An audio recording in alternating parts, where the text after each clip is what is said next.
இங்க நம்ம ஹீரோ காதலிய பிரிஞ்சு அவங்கள மறக்க முடியாமவே இருக்கான். 3 வருஷம் ஆகிறது. அந்த 3 வருஷம் கழிச்சு, இப்போ தான் அந்த பொண்ணு திரும்பவும் இந்த ஊருக்கு வந்திருக்கா. வந்ததுமே அவள பார்க்கணும்னு நெனச்சு அந்த பொண்ணு வீட்டுக்கே போறான். "உன்ன கட்டாயப்படுத்தி தான் இந்த கல்யாணம் நடந்துச்சு. அதனால வா இங்கிருந்து போயிடலான்னு" அவள கூட்டுறான். ஆனா அந்த பொண்ணு "எனக்கு ஏற்கனவே கல்யாணம் ஆகிருச்சு. இப்போ நான் இன்னொருத்தன் மனைவி.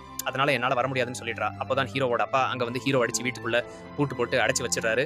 அத பார்த்த ஹீரோவோட ஃப்ரெண்ட் இவங்க 2 பேரும் உண்மையா லவ் பண்றாங்க. அது கூட தெரியாம இப்படி பண்றீங்கன்னு ஹீரோவோட அப்பாவ திட்டுறான். ஆனா ஹீரோவோட அப்பா அந்த பொண்ணு இவன உண்மையா லவ் பண்ணவே இல்ல.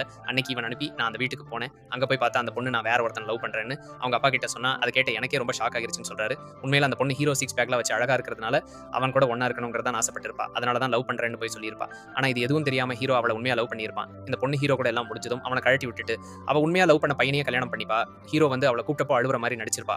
அது கூட தெரியாம ஹீரோ ஏமாந்து போயிருப்பான். இருந்தாலும் ஹீரோவோட அப்பா அந்த பொண்ணு கிட்ட தனியா போய் பேசியிருப்பாரு. அப்போ அந்த பொண்ணு நான் ஃப்ரெண்டா தான் பழகுனேன். உங்க பையன் தான் லவ் பண்ணான். அதுக்கு நான் என்ன பண்ண முடியும்னு திமிரா சொன்னான்னு ஹீரோவோட ஃப்ரெண்ட் கிட்ட சொல்றாரு.